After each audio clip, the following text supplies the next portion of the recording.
Qu'est-ce qui se passe réellement ici? Parce que depuis 2 heures du matin, voilà, tout le monde s'active vraiment à venir avec la flamme qui est là.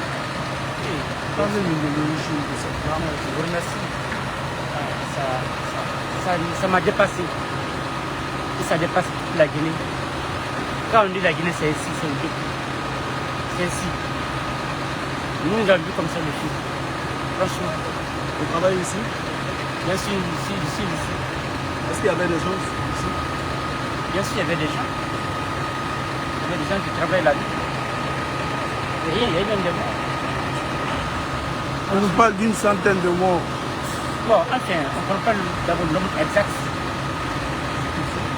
Mais il y a eu des pertes humaines, des dégâts matériels. On a vu comme ça la flamme. C'est pas très fort. On a dépassé. Vous avez un proche qui a péri dans... Nous avons des amis. Des amis qui ont perdu la vie. Des collaborateurs. Courage. Votre nom c'est? C'est M. Condé. Condé, Amadou. Oui. Comment? Condé Barou Babila. Merci, monsieur. Merci, monsieur. Comment était l'engouement?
na matiri ka bele ga ni wa ka go hombe ni ayo na wo ki bo ya ga na bo ma ni asi ya na ni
Est-ce qu'il y a autour de la main? Il y a autour de la main. Ah oui, mais il y a autour de la main.